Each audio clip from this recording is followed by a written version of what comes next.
Boulos tem razão, mas é preciso notar as ambiguidades do possível.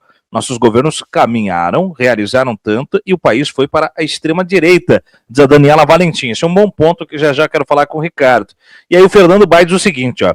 Tem algo ocorrendo e eu não estou sabendo. O Jones, o Ian, RCP e outros, o Rui Costa Pimenta, né? Sempre falaram para suas microbolhas. Não faz sentido esta mobilização exagerada. Mas tem um universo que é digital. Como o Ricardo falou, eu percebo isso. Eu não, por exemplo, vou pegar o caso do Jones Manuel, tá? O Jones Manuel será candidato por Pernambuco a deputado federal. Ele tem uma notória audiência espalhada por todo o país e é algo de volume. Isso é inegável.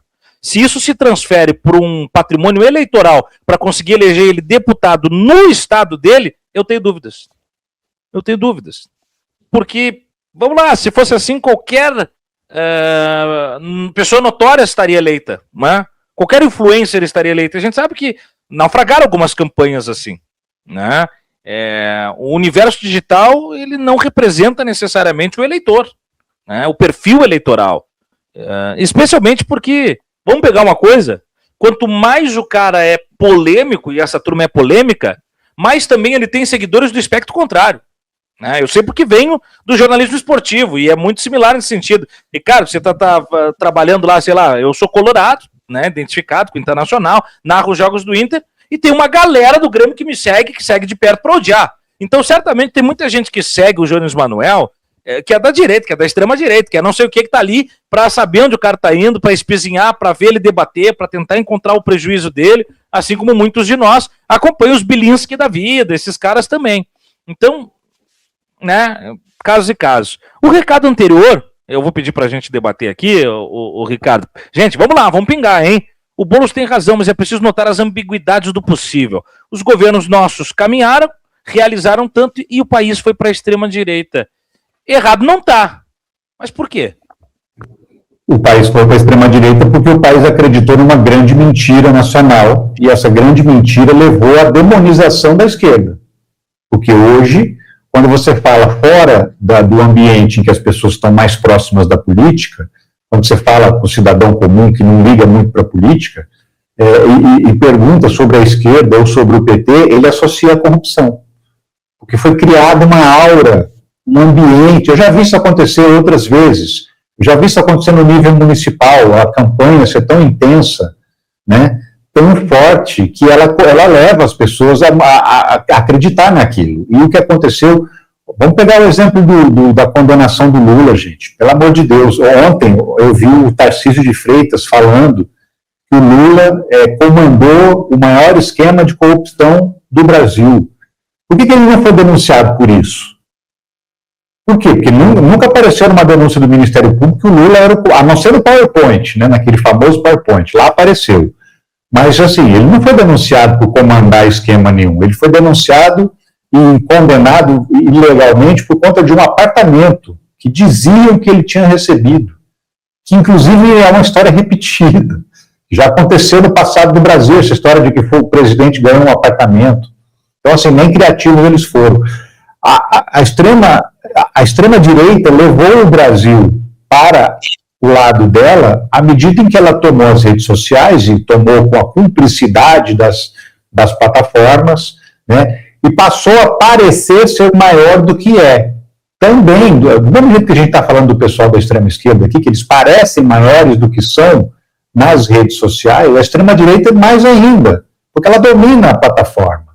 E a gente está vendo todas as pesquisas aí. Quando faz pesquisa que mostra, que pergunta se você é de esquerda, de centro, de direita, esquerda não lulista, direita não bolsonarista, sempre dá um perfil maior de eleitores de esquerda, de que se consideram de esquerda, do que eleitores bolsonaristas, de extrema-direita. Sempre dá um número maior, né? E ali mais ou menos a mesma quantidade de gente no meio do caminho, que é em torno de 20%, 30% da população brasileira. Mas se você fosse analisar pela repercussão dos fatos nas redes sociais, você vai pensar que a direita é 2 vezes maior que a esquerda no Brasil. Porque, do ponto de vista da presença digital, a gente tem que admitir, eles são mestres, a gente está aprendendo ainda. Eles são mestres de usar a ferramenta de uma maneira desonesta que leva a benefícios, que traz benefícios para eles. E a gente não aprendeu a usar a ferramenta porque a gente usa a ferramenta honestamente, corretamente, adequadamente, né? A gente não faz fake news com IA, com inteligência artificial, a gente não inventa histórias como eles inventam, a gente não deturpa leis, projetos, iniciativas, a gente não deturpa isso na rede social. Então a gente está sempre correndo atrás para desmentir uma mentira. Então a gente está correndo atrás do rabo o tempo todo. Então isso passa a ideia de que eles são maiores do que são. E eu acho que muito do Brasil ter caminhado para a extrema-direita, porque isso aconteceu no auge do antipetismo, com Lula preso, com toda aquela cobertura maciça da imprensa tradicional, né, comprando as teses do Sérgio Moro sem perguntar nada, comprando integralmente aquelas teses. Então, vamos pegar o exemplo do Haddad, que perdeu a eleição no primeiro turno, a reeleição para a Prefeitura de São Paulo, tinha feito um mandato ótimo, mas estava no auge do antipetismo e acabou sendo derrotado flagrosamente. Então, tem muito a ver com essa movimentação da rede social, que hoje move também o pensamento das pessoas, que modifica o pensamento das pessoas, essa presença mais forte deles é que leva o Brasil para a extrema-direita. Não necessariamente seja ingratidão do brasileiro, que teve benefícios e virou as costas para quem o beneficiou. Não, ele tem muita coisa que ele também não tem percepção, sabe, de que vem do governo. Tem coisa que, quando começa, ele fala, poxa, isso aqui é do governo. Daí um ano já não é mais, sabe, o Bolsa Família já não é mais uma questão do Lula, é uma questão do Estado brasileiro. Está na Constituição brasileira. Então, assim, quem sabe que quem criou o Bolsa Família foi o Lula, é grato por isso. Mas muita gente já está lá, entrando no programa, nem sabe quem foi que criou, não tem condição de saber, não tem condição intelectual, educacional, não acompanha a política, não tem condição de saber quem criou esse benefício para ela. Então, ele também não associa. E aí, por não associar, vota em qualquer candidato. Então, tem muitos fatores envolvidos nessa ida do Brasil para a extrema-direita, e também tem um outro fator, né? O mundo está caminhando nessa direção. Por quê? Porque as mesmas ferramentas são utilizadas lá fora do mesmo jeito desonesto, do mesmo jeito, muitas vezes, ilegal, né? E, assim, são raros os casos em que a gente tem um alívio, como aconteceu em Portugal agora. São raros. A extrema-direita está disputando as eleições no mundo inteiro com muita força.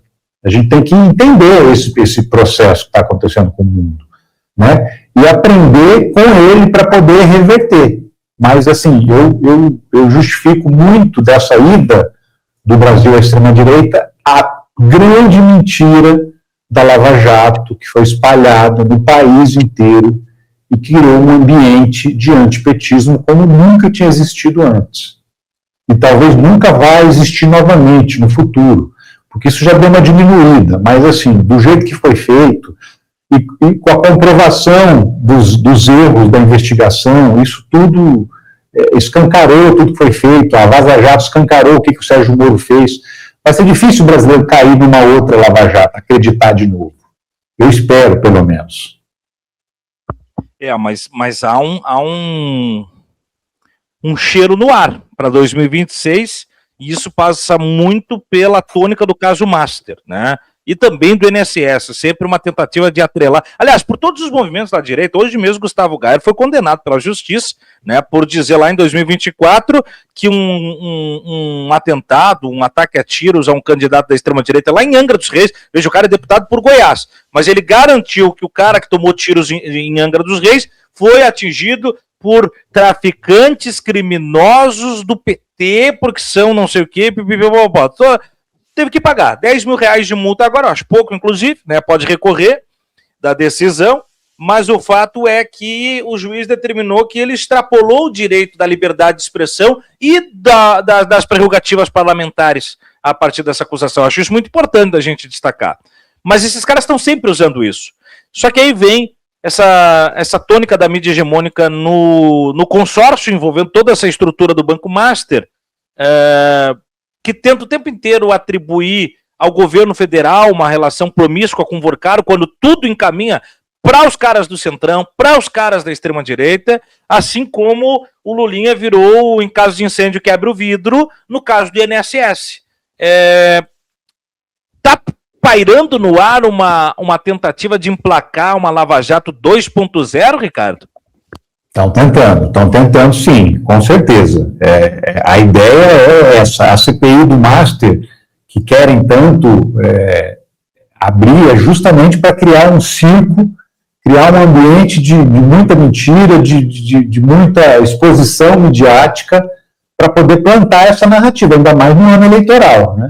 Não acredito que a CPI vai sair, embora tenha números, embora tenha muita gente defendendo que se faça essa CPI, mas assim, também seria uma CPI de curto prazo, justamente porque no segundo semestre ninguém trabalha, mas ela teria uma função muito mais eleitoral do que qualquer outra coisa, porque se a gente for, a Polícia Federal está investigando tudo, e está pegando todo mundo, e o Banco Central também está fazendo as suas apurações dentro daquilo que concerne a ele.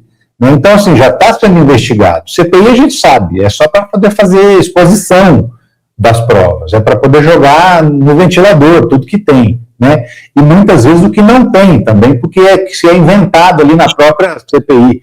Eu nunca vou me esquecer da CPI da Covid, de ver senadores defendendo que a vacina fazia mal e dizia que era a opinião dele que tinha que ser respeitado, né? Como se esse tipo de coisa fosse uma opinião, né?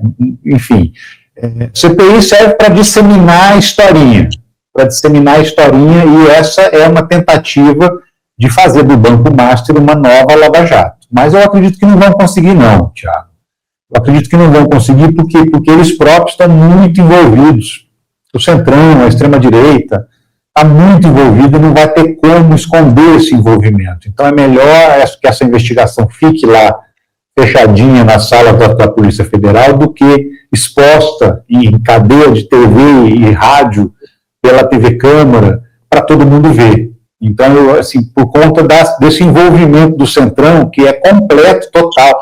Pode ser que tenha uma outra baixa na esquerda, porque o pessoal do PT da Bahia, porque tinha contato com eles, pode sofrer alguma consequência disso, mas assim, no grosso, na quantidade, né, o Centrão e a extrema-direita estão enrolados até o pescoço, e muita gente, que é com quem esse sujeito convivia. Não podemos esquecer que o cunhado dele é o maior doador individual do Bolsonaro e do Tarcísio.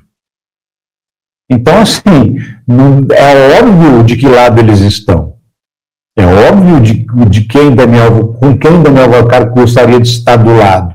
Quem ele gostaria que fosse o presidente da República. E é óbvio que não é o Lula, né? Então, eu acredito que por conta de ter tanta gente envolvida, tanta gente enrolada nessa história, eu acredito que a gente não vai ter CPI, porque o pessoal da extrema-direita do Centrão vão ser dragados para dentro da confusão em pleno ano eleitoral, e é tudo que eles não querem. Né? Mas que é uma tentativa de fazer, como foi uma tentativa de fazer isso a CPI do 8 de janeiro, que eles tentaram inverter a lógica do golpe, né? Não, foi o Lula que deu o golpe nele mesmo. E eles falam isso na maior cara de pau, não ficam vermelhos, né? A extrema-direita, ela adotou uma tática de falar o absurdo assim, com um sorriso no rosto, né? O Ricardo Nunes, prefeito de São Paulo, foi questionado agora sobre essas confusões que aconteceram no pré-carnaval, porque falta de organização, falta de banheiro químico, a estrutura de segurança não era adequada, permitiu 2 megablocos se aproximar e virou uma confusão generalizada. Qual foi a resposta dele? Não, foi um sucesso, foi tudo maravilhoso, tudo funcionou perfeitamente, tudo foi incrível, né? E vamos continuar. Ele sabe que não foi, ele está sendo questionado sobre um fato específico, e ele não responde sobre o fato específico, e é o que a extrema-direita faz o tempo todo, cada vez mais. Treino de futebol, né, Ricardo? O cara toma uma goleada e diz, não, foi simplesmente a bola não entrou hoje, mas a gente jogou bem, vamos em busca dos 3 pontos rodada que vem, e tchau, né? Graças a Deus, e ouviu o que o professor tem para dizer no intervalo, 7-0